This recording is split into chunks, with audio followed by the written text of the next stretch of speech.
Kemarin kita sudah bahas dari pertama Dajjal sudah. Ya'jud wa Ma'jud sudah. Imam Mahdi sudah.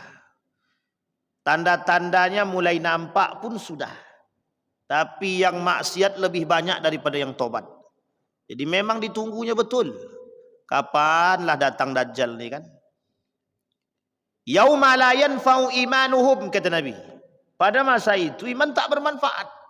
Ketika masuk pada masa zalzalah, akhir daripada masa atau akhir daripada tanda yang ke-9 itu, yauma la yanfa'u imanuhum, di mana saat itu imannya orang tak lagi bermanfaat.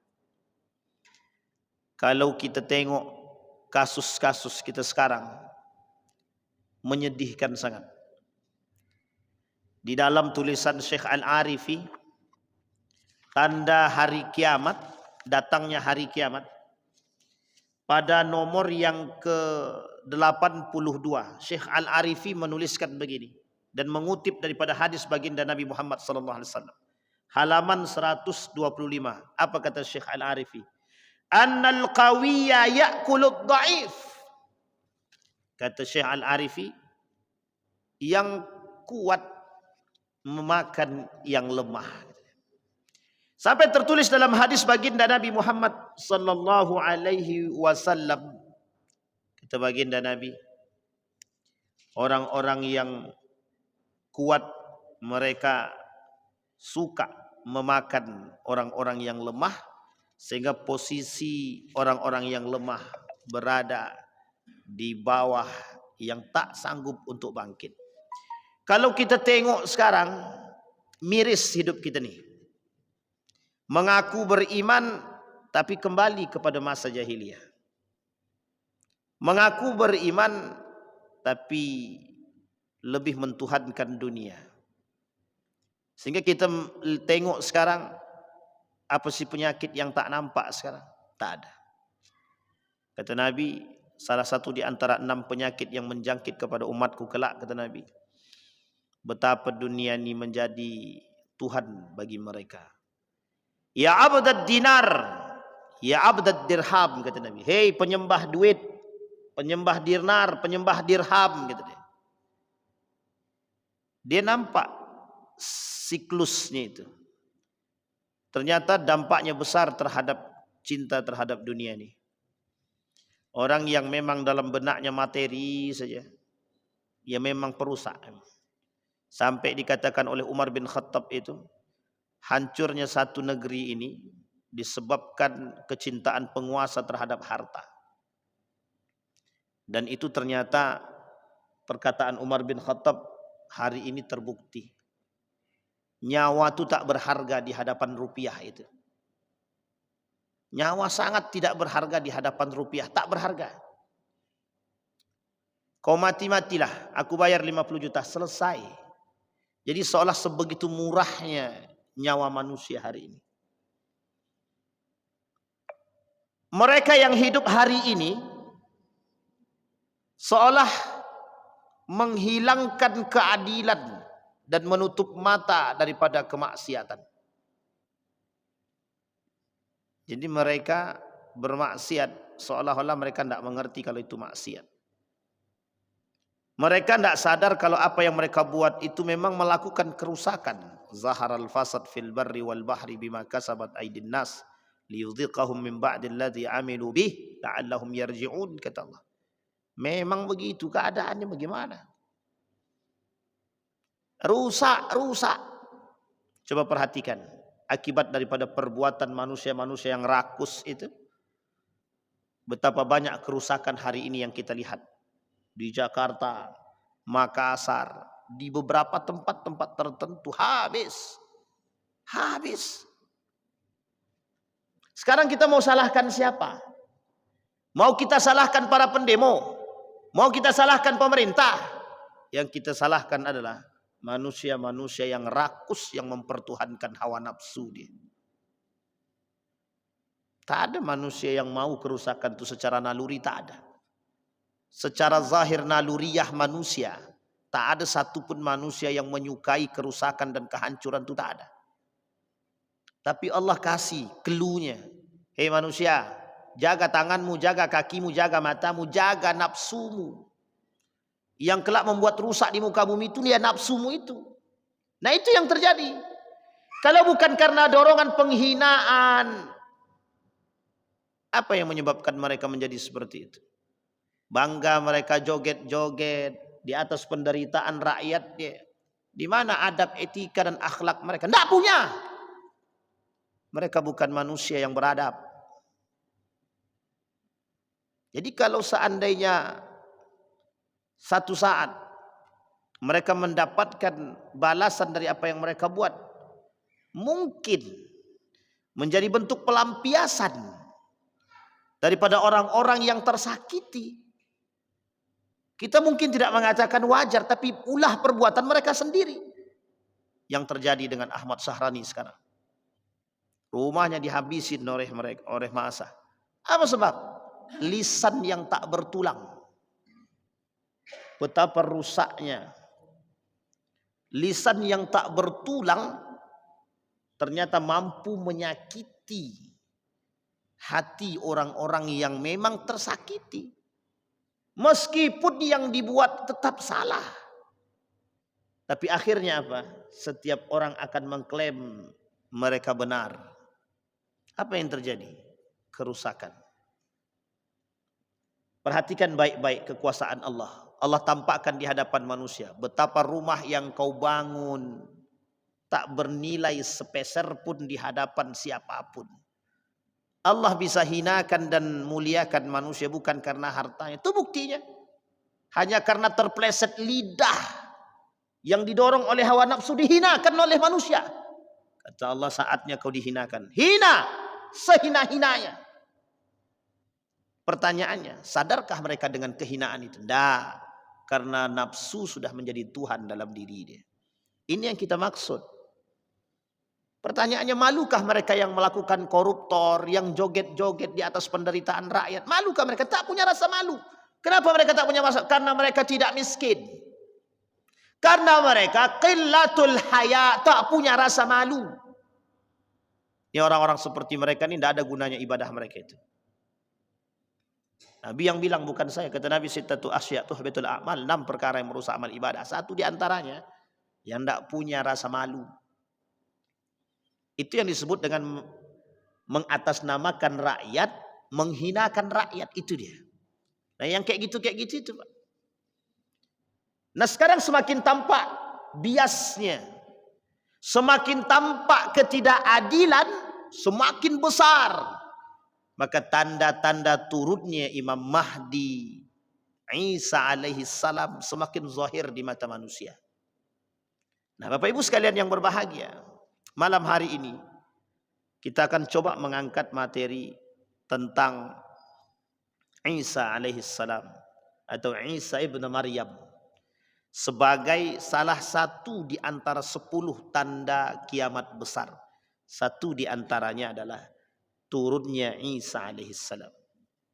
Di dalam hadis Nabi yang tadi kita bacakan, kata Nabi, "Walladzi nafsi biyadihi la yusikadna an yanzila fikum ibna Maryam hakaman wa adlan." Akan kami turunkan Isa, dan Isa turun kepada kalian untuk menciptakan hukum yang adil. Kapan? Di tengah kezaliman, ketidakadilan menjadi di tengah umat manusia. Kalau kita tengok sekarang, yang nampak, yang bisa membeli hukum yang punya duit. Ya, kita berharap dari pemimpin-pemimpin kita yang sekarang nih, mereka mau sedikit, tidak usah banyak, sedikit jadilah menengok ke Quran tuh, selesai itu. Tapi mungkin tak ada waktu nak menengok Quran tuh lagi. Sehingga mohon maaf, dalam hati mereka cuma ada joget, musik, yang memang setan arahkan untuk tidak mendengarkan Quran. Kata setan, tutup telingamu dari Quran, buka telingamu dengarkan musik, sehingga tertutup nurani, terbuka syaitan, jalan syaitan. Sehingga sakit. Ini yang disebut dengan Allah dalam Al-Quran itu. Fi udhunihim waqra. Di telinga mereka ada batu yang besar. Tersumbat. Nggak masuk.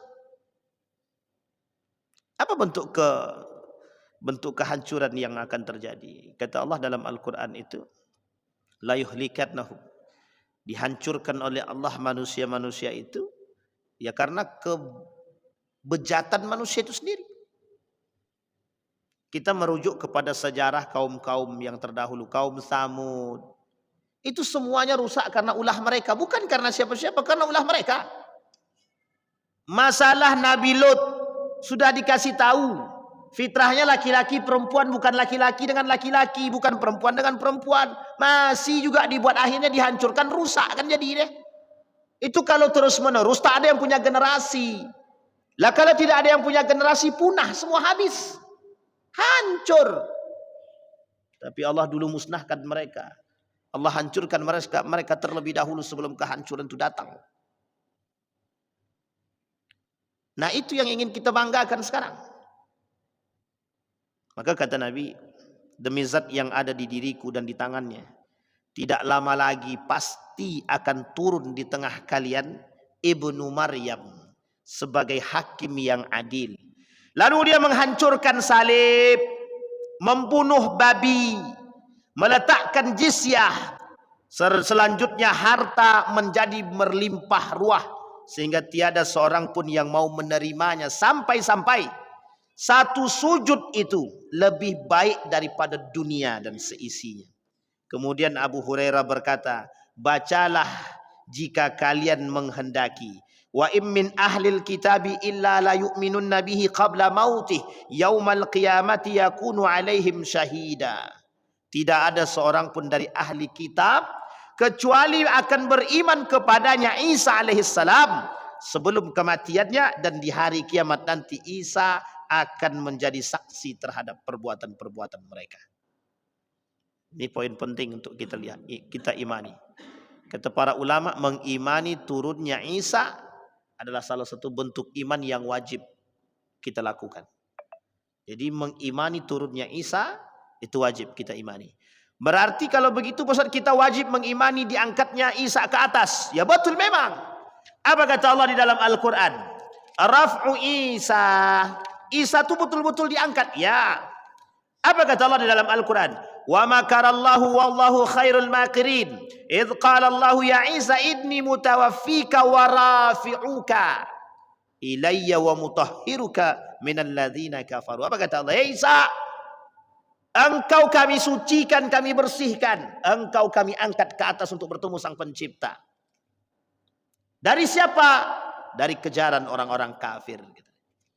Ini kalau kita tengok sejarah Nabi Isa, ketika Allah menyerupakan seorang pemuda yang menyerupai Isa, dalam hati pemuda tersebut dia berkata, hei manusia, aku bukan Isa. Cuman dia tak tahu, dia tak punya kaca, wajah dia udah mirip dengan Isa, dia tak punya wajah. Dia tak nampak, dia tak bisa lihat wajah dia ini. Dan dia tak sadar kalau wajah dia udah berubah menjadi Isa. Allah merubah wajah murid yang durhaka kepada seorang guru atas izin Allah. Nah, sebelum sampai ke sana kita lihat Isa punya kelebihan yang Allah berikan.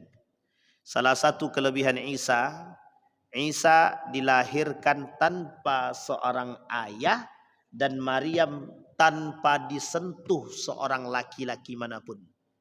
Jadi kalau seorang anak lahir tanpa ayah, perempuan melahirkan tanpa suami, itu banyak. Tapi perempuan melahirkan atau hamil tanpa disentuh oleh seorang laki-laki manapun, itu cuma satu, berlaku hanya pada Maryam. Tapi kita ulangi. Perempuan hamil tanpa nikah atau melahirkan atau hamil tanpa suami banyak. Banyak. Tapi tanpa disentuh oleh seorang laki-laki pun cuma satu di muka bumi ini. Maka ketika Ali ditanya, sebutkan orang-orang yang menjadi ajaib, 5 keajaiban yang tak pernah terjadi. Disebutkan sama Ali. Satu di antaranya Isa yang lahir tanpa bapak. Bahkan Isa lahir, Maryam tanpa disentuh oleh laki-laki manapun. Dan disebutkan dalam Al-Quran namanya langsung. Dalam ilmu Al-Quran, kalau disebutkan namanya secara zahir Maryam, itu nama aslinya. Maka cerita ini tidak akan pernah terulang kembali. Selain daripada mengambil ibrah daripada dia. Tidak akan terulang. Maksudnya apa? Tidak akan ada lagi perempuan yang melahirkan tanpa disentuh oleh laki-laki pun. Nah, itu tidak akan ada lagi. Nah, kalau ada, berarti kejadian aneh itu. Tapi tak ada lagi. Ada Ustaz di tempat kami, Ustaz. Tak pernah berpacaran tapi tiba-tiba hamil. Berarti main dengan setan itu.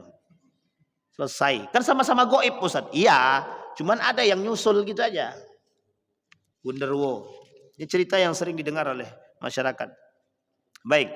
Yang kedua, disebutkan bahwa Isa memiliki kelebihan. Isa alaihi salam yatakallam fil mahdi, kata Syekh Al-Arifi.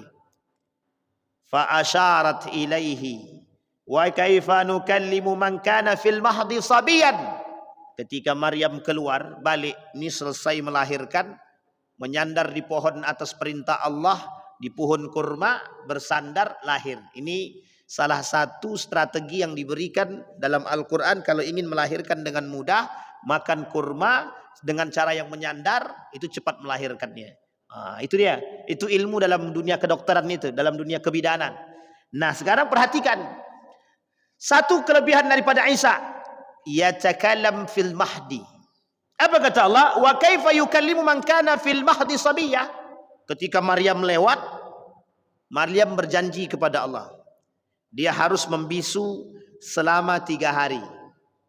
Salasata ayyam. Tidak boleh berbicara dengan manusia manapun. Kenapa? Maryam malu. Sebenarnya bukan malu, tapi perintah dari Allah. Ya Rab, kata Maryam, bagaimana aku menjawab jika ada orang yang bertanya anak ini anak siapa, dan ini menjadi lumrah di tengah masyarakat, akan menjadi perbincangan dan pencibiran. Betul Pak. Lewat di pasar dilihat. Kata Allah, kasih ilham kepada Maryam untuk tidak berbicara. Puasa bicara namanya. Maka Maryam tidak berbicara. Ketika ditanya oleh masyarakat, ketika melalui pasar ditanya, kata masyarakat, ini anak siapa? Maryam cuma menunjuk ke bawah kepada anaknya. Kemudian kata orang tadi, kata masyarakat itu, wa kaifa nukallim man kana fil mahdi sabiyya? Bagaimana kami cara berbicara dengan anak yang kecil seperti ini? Allah tunjukkan kemuliaan Allah. Seketika Isa berbicara. Apa kata Isa? Aku diutus oleh Allah, diberikan anugerah dan kelebihan, dan aku bisa berbicara. Saksikanlah wahai manusia bahwa aku diutus oleh Allah yang kelak akan menjadi nabi bagi kalian. Yang mendengarkan di pasar ketika itu langsung beriman kepada Allah Subhanahu wa taala. Dan percaya akan keimanan, dan percaya akan Isa, perkataan Isa. Bagi mereka ini ajib, sesuatu yang aneh, sesuatu yang tidak pernah mereka temukan. Bagaimana seorang Maryam bisa melahirkan? Itu dalam perspektif mereka masih bisa mereka berspekulasi. Tidak ada itu kalau Maryam sok suci aja selama ini. Tapi ketika anak kecil yang berbicara, sabiyan, mereka tidak bisa lagi membantah kalau bukan karena kekuasaan. Siapapun itu, dan mengaku sebagai seorang nabi atas perintah Allah yang telah diwahyukan kepada diri dia. Dan ini tidak bisa Pak. Itu sudah menjadi satu hal yang hak prerogatif Tuhan yang kita manusia ini tidak bisa campur tangan. Silahkan buat, tidak ada yang bisa buat, tidak ada yang bisa buat satupun. Sehingga ketika Maryam keluar, kelahiran Isa itu memang sudah aneh. Manusia yang aneh di muka bumi ini lahir hamil tanpa disentuh, lahir tanpa ada bantuan yang lain. Cukup. Siapa yang membantu? Malaikat. Apa mungkin Allah biarkan Maryam sendiri? Tidak, Allah tidak pernah. Ini contoh, Allah tidak pernah membiarkan manusia yang cinta kepada Allah. Tidak akan. Hajar dengan Ismail pernah ditinggalkan? Tidak pernah. Hajar tak pernah ditinggalkan. Subhanallah. Terima kasih Pak Ketua. Di tengah semangatnya kan. Hajar tak pernah. Kata Hajar, aku punya Allah. Kalau memang perintah dari Allah, tinggalkan. Mesti Allah tidak akan mensia-siakan kami. Begitu kata Maryam. Sehingga apa yang terjadi? Apa yang terjadi? Yang terjadi adalah Allah memuliakan Maryam di tengah manusia yang menghinakan Maryam. Jadi Bapak Ibu, kita ambil satu pelajaran.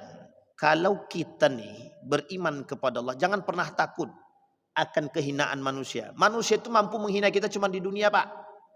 Nanti kalau sudah capek mulutnya berhenti dia menghina kita tuh. Tidak ada lagi bahan yang dia mau hinakan lagi, itu terus bosan dia. Akhirnya berhenti dia menghinakan kita. Ujung-ujungnya Allah kembalikan itu. Dia yang dihinakan oleh Allah. Itu yang terjadi dengan Maryam.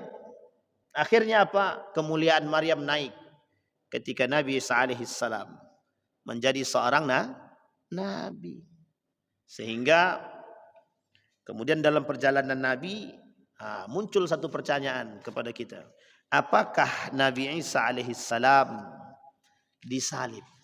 Kata Allah di dalam Al-Quran, wa ma salabuhu, sesungguhnya Isa alaihissalam tidak disalib. Wa ma qataluhu, dan mereka juga tidak membunuh Isa. Tapi kami menyerupakan dia dengan yang lain. Ini kata Allah dalam Al-Quran. Apa kata Allah? Idh qala Allahu ya Isa inni mutawaffika wa rafi'uka ilayya wa mutahhiruka minal ladzina kafaru wa ja'ilul ladzina taba'uka fawqa alladzina kafaru. Inni mutawaffik, kata Allah. Aku, kata Allah kepada Isa, yang akan mematikanmu. Dan aku mengangkat engkau ke atas. Maka kata para ulama, kata Allah, wa ma qataluhu wa ma salabuhu. Isa itu tidak dibunuh dan tidak disalib. Bukan Isa yang disalib. Tapi ada orang yang menyerupai. Dan ini cerita ini masyhur. Harusnya mereka yang mengenal dan mengerti sadar dengan apa yang terjadi. Cuman kan tidak mempelajari itu. Nah, sekarang perhatikan. Isa diangkat karena kebrutalan. Isa turun karena kebrutalan. Isa diangkat karena kebrutalan, karena ketidakadilan, karena kekacauan, karena kehancuran, karena fanatisme, karena kultusisasi, pengkultusan, pentakdisan, semua terjadi pada saat itu. Mereka mengkultuskan Isa sehingga menganggap Isa Tuhan. Yang telah Tuhan berikan kepada Isa kelebihan, menurut mereka Tuhan Isa ini bukan manusia dan bukan nabi, tapi Isa ini adalah Tuhan. Itu tujuan mereka, ingin menyalib Isa. Tapi kemudian Allah mengganti wajahnya dalam kondisi seperti itu. Maka kata baginda Nabi Muhammad SAW, Isa akan turun kepada umatnya atau kepada manusia di tengah kezaliman, ketidakadilan, kemungkaran merajalela di tengah umat manusia. Manusia tak melihat lagi mana yang baik, susah melihat mana yang baik dan mana yang buruk. Ini sekarang kita tidak tahu nih siapa yang salah. Siapa yang salah sekarang? Yang jelas yang salah para pengkhianat. Yang jelas yang salah para rakuser-rakuser. Mereka yang rakus-rakus. Yang jelas yang salah yang meletakkan batu sekuler di bumi Indonesia ini. Yang menerapkan sistem kapitalisme, komunisme, itu yang salah. Menanamkan rasa cinta terhadap harta sebagai penopang kehidupan dunia yang menjadikan manusia mulia dengan harta. Itu dia yang muskilah hari ini. Sehingga menyebabkan manusia tidak beradab, tidak beretika. Yang akhir daripada segalanya menimbulkan banyak masalah serta kekacauan yang tiada hentinya sama sekali. Ini yang kita rasakan sekarang. Maka kata Nabi, dia akan turun dalam kondisi membawa keadilan hukum, memberikan hukum yang adil dan menegakkan keadilan. Sekarang pertanyaannya, apa dalil turunnya Isa? Dalil turunnya Isa wa adillatuhu minal Quran, kata Syekh Al-Arifi. Walamma duriba adna ibn Maryam mathalan idza qaumuka minhu yasidduna wa qalu alihatuna khairun am huwa ma darabuhu laka illa jadalan bal hum qaumun khasimun in huwa illa abdun an'amna alaihi wa ja'alnahu mathalan li bani Israil walau nasha' la ja'alna minkum malaikatan fil ardi yakhlufuna wa innahu la ilmun lis-sa'ah fala tamtaruna biha wattaba'u hadha siratun mustaqima, kata Allah. Kami akan jadikan dia dan kami turunkan dia di muka bumi ini, dan itu akan menjadi salah satu tanda datangnya hari kiamat kepada mereka.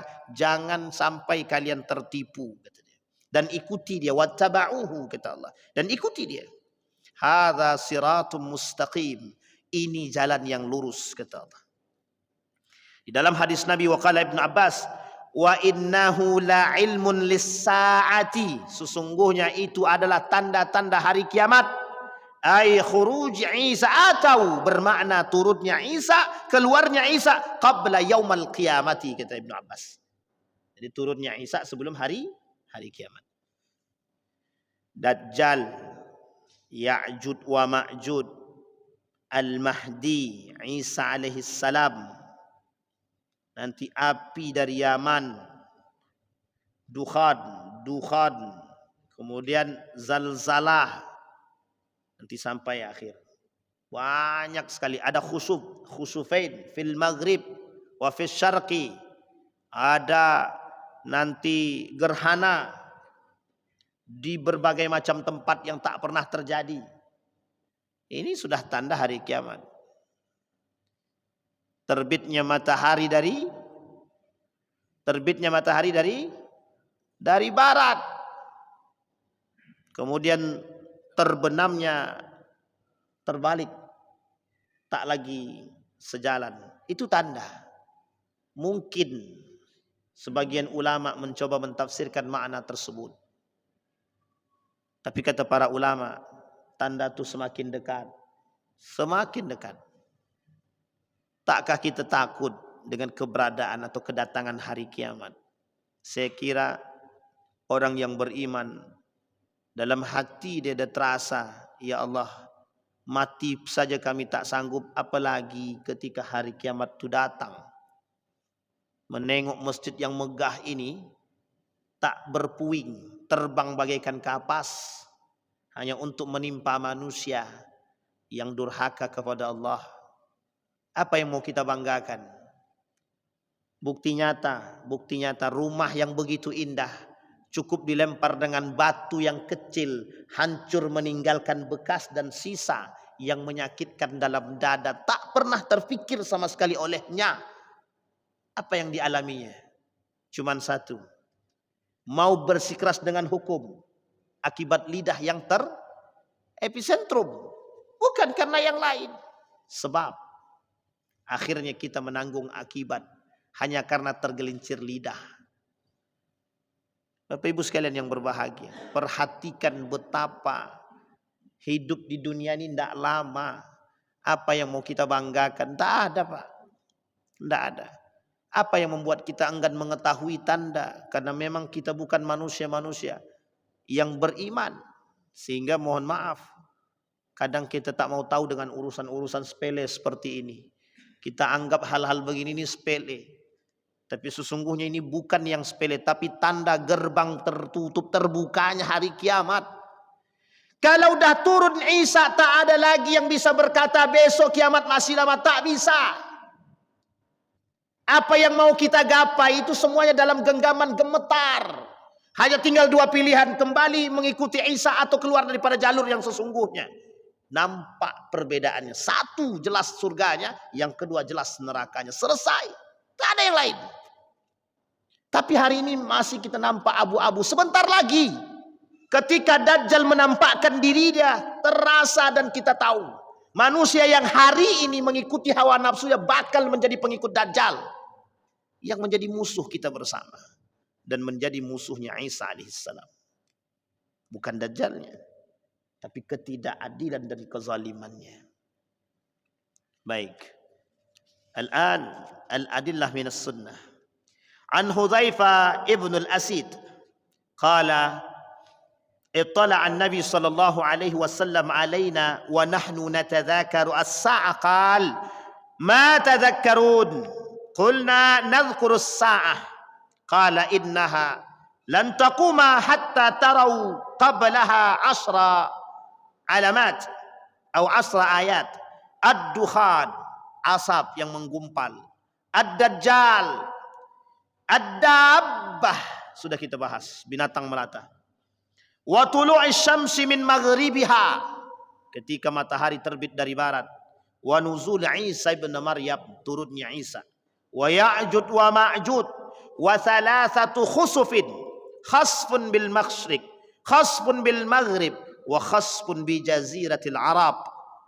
Gerhana terjadi di 3 tempat. Terjadi di Maroko, terjadi di timur, terjadi di Jazirah Arab.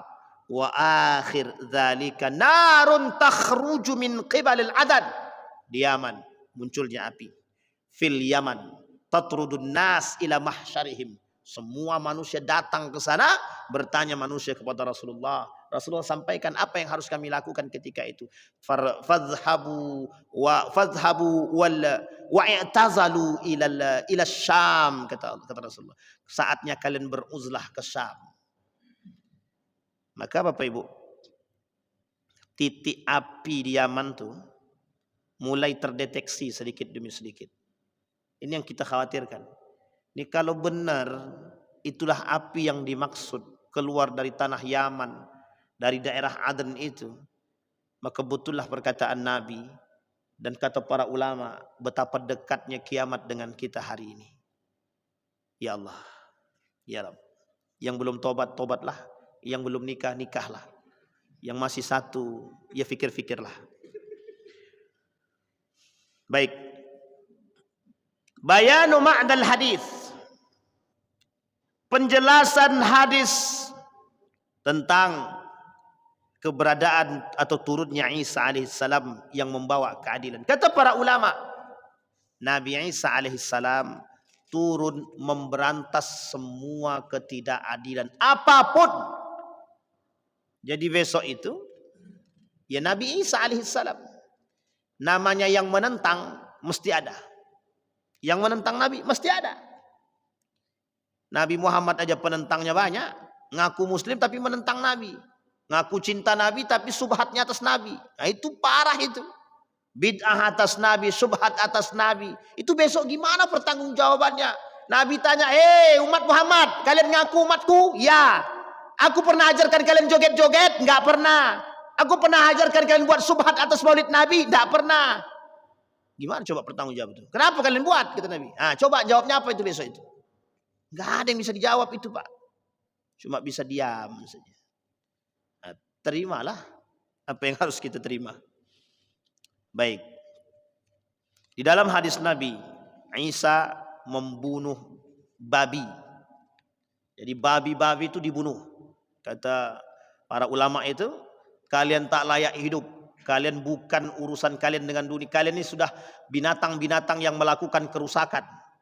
Gara-gara kalian inilah produk itu banyak bercampur dengan daging-daging kalian ini. Habis. Jadi besok kita enak. Ketika Isa turun, kita nikmat, Pak. Makanan yang kita makan itu halal lagi baik. Apapun yang kita makan sehat. Itu janjinya Allah. Ketika Isa turun. Maka Bapak Ibu yang mau nunggu turunnya Isa silahkan. Kalau memang ternyata umurnya tak sampai ya minta. Tapi insya Allah yang tua-tua ini tidak akan ketemu. Allah akan matikan dalam husnul khatimah. Nah, mesti yang jawab yang tua-tua. Tenang bang, tenang bang. Tenang abang Jidin.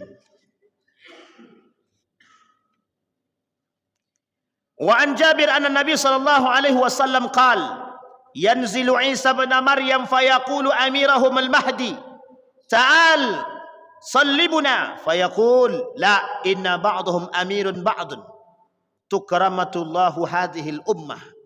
Kata Nabi dalam hadis dari an Jabir, dari Jabir, Isa turun, mereka berkata amiruhumul Mahdi, inilah pemimpin kami yang dulu pernah lahir dalam keadaan sabi, yang mampu berbicara. Ta'al sallibuna salli bina. Silahkan berselawat atas Nabi kami. Fayaqula inna ba'duhum amirun ba'dun. Sesungguhnya setiap di antara mereka akan menjadi pemimpin-pemimpin yang berkiblat kepada keadilan yang dibawa oleh Isa alaihissalam. Tukramullahu hadhil ummah. Allah muliakan umat-umat yang berada di bawah bimbingan Nabi Isa alaihissalam. Jadi saya mungkin berfikir, apakah penguasa-penguasa zalim hari ini menunggu kedatangan Isa? Sementara Dajjal belum datang. Jadi masih panjang umur mereka sepertinya gitu. Pernah tidak Bapak Ibu berfikir, kenapa Allah tak matikan mereka dalam kezaliman seperti itu? Kadang saya berfikir, apa memang mereka dihidupkan untuk memang menunggu datangnya Dajjal gitu. Karena biar nanti Dajjal ada kawannya gitu. Takutnya beriman semua, nggak ada yang jadi kawan Dajjal. Tapi enggak Bapak Ibu, enggak. Allah pertunjukkan ke hadapan kita agar kita bisa berpikir, hei orang beriman, setidaknya engkau bisa mengambil pelajaran dari mereka yang bejat, yang zalim, yang berkhianat. Jadikan mereka cermin bagi dirimu. Itu dia. Maka sekarang kita memandang dengan apa? Dengan mata kita Pak, dengan akal kita, dengan iman kita, dengan ilmu kita. Isa datang dengan kebaikan, kita menjadi pengikut yang baik. Dan na'udzubillah, orang yang kokoh dengan kezaliman dan kemaksiatan serta mempertuhankan hawa nafsu tidak akan bersama dengan kebaikan. Tidak akan. Hatta yatub, sampai mereka bertobat kepada Allah. Jadi Isa itu cerminan bagi kita orang-orang yang baik, yang beriman. Bukan kita mengaku diri kita baik, bukan kita mengaku diri kita beriman, tapi selayaknya bagi seorang muslim memang wajib beriman dan wajib melakukan kebaikan. Bukan pilihan, bukan. Kebaikan bukan pilihan, iman bukan pilihan. Tapi kejahatan itu pilihan. Kejahatan itu pilihan. Maka fitrahnya kita sebagai manusia itu baik Pak. Fitrah kita ini baik. Nah kok ada yang bejat saat lagi keluar dari fitrahnya? Orang yang jahat-jahat itu, yang bejat-bejat itu, yang koruptor-koruptor itu, dia sedang keluar dari fitrah dia sebagai manusia. Berarti apa dia Pak Ustaz? Pandai-pandailah terjemahkan sendiri. Karena yang tidak punya akhlak, tak punya ini siapa? Nah, tak usah dijawab. Cukup yang tahu saja. Wal adillatu ala nuzuli Isa mutawatirah. Hadis tentang turunnya Isa ke dunia, kata para ulama, hadisnya mutawatir, kuat. Kewajib. Gambaran kedamaian dunia di zaman Nabi Isa alaihissalam. Wa yurji'us salma wa yattakhidus suyufa manajila وتذهب حمة كل ذات حمة وتنزل السماء رزقها وتخرج الأرض بركاتها حتى يلعب الصبي بالثعبان فلا يضره ويراعي الغنم الذئب فلا يضرها ويراعي الأسد البقر فلا يضرها. Apa gambaran kedamaian yang terjadi pada masa Nabi Isa ketika Nabi Isa turun? Dia mengembalikan kedamaian dan menjadikan pedang sebagai sabit. Hilangnya racun dalam setiap makhluk yang beracun. Langit menurunkan rezekinya, bumi mengeluarkan berkahnya, sehingga seorang anak bermain dengan ular tak membuat mereka berbahaya. Dan kemudian sedangkan ular itu tidak membahayakan dirinya. Serigala mengembalakan domba, sedangkan serigala itu tidak membahayakannya. Singa mengembalakan sapi dan ia tak membahayakan diri dia. Coba bayangkan, binatang seperti ular kobra yang begitu ngeri bisanya, itu bagi sabi pada masa Nabi Isa tak bermasalah. Artinya begitulah saking damainya dunia. Tak ada yang namanya maling kursi, tak ada namanya maling, tak ada namanya rebutan kursi panas, tak ada rebutan wanita, tak ada judi, tak ada. Semua berada dalam kedamaian, tapi tak lama. Itu masalahnya. Di antara gambaran kondisi manusia di era keemasan Nabi Isa. Wala tutrakunnal qilasu fala yus'a 'alaiha wala tadhhabanna as-sahna'u wat-tabaghut wat-tahasud wala yad'uwadna ilal mali fala yaqbaluhu ahad. Sungguh unta-unta itu benar-benar akan ditinggalkan dan tidak digunakan lagi. Sungguh permusuhan, kedengkian dan kebencian benar-benar tiada di antara mereka. Serta sungguh harta benda tak lagi menjadi potensi bagi mereka. Kata Nabi, kelak di akhir zaman Orang-orang tak lagi membutuhkan harta. Itu ternyata ada pada masa Nabi Isa alaihissalam ketika Nabi Isa turun. Hingga tak seorang pun ketika diberikan sedekah, tak ada satupun yang mau menerima sedekah tersebut. Coba bayangkan. Baik, gambaran misi terakhir daripada Nabi Isa terakhir, hadis terakhir. Gambaran misi turunnya Isa alaihissalam. Walladzi nafsi biyadihi la yusikanna an yanzila fikum ibna Maryam hakaman wa adla. Satu saja misinya yang paling penting daripada turunnya Isa, yaitu keadilan, hukum yang berkeadilan. Kalau sekarang bukan hukum yang berkeadilan, hukum yang keberpihakan. Itu aja selesai. Berpihak kemana hukum kita? Itu tergantung pada wajah. Setebal apa dan sesering apa dia skincarean, berarti tandanya banyak duit dia. Kalau tak skincarean, lusuh mukanya, berarti tak punya duit. Nah, ini yang kita susahkan. Kita khawatir hukum kita menjadi terpeleset seperti ini. Semoga tidak. Na'udzubillahi tsumma na'udzubillah. Bapak Ibu sekalian yang berbahagia, maka kedamaian pada masa Nabi Isa alaihissalam memang menjadi potret yang ditunggu-tunggu oleh umat manusia, terkhusus oleh orang-orang beriman. Sekarang boleh Bapak Ibu lihat apa tuntutan hati orang-orang beriman hari ini. Satu saja, ya Allah, kapan kedamaian ini akan kembali kepada kami? Apa tuntutan manusia secara umum? Sama. Jangankan orang beriman, tapi orang-orang, semua umat manusia mengatakan sama. Ya Allah, kapan kedamaian ini kami rasakan? Kapan keadilan kembali tegak? Dua, nuzul Imam Mahdi wa Isa alaihissalam yang akan kita tunggu. Mudah-mudahan kita termasuk orang-orang yang istiqamah dalam mempelajari tanda-tanda hari kiamat ini. Semakin kita bisa berhati-hati, semakin kita bisa terjerumus dalam-dalamnya iman dan akidah yang baik, insya Allah Allah selamatkan kita, keluarga kita, sehingga kita menjadi orang-orang yang dicintai oleh Allah Subhanahu wa ta'ala. Fa'tabiru ya ulil absar la'allakum tuflihun. Assalamualaikum warahmatullahi wabarakatuh.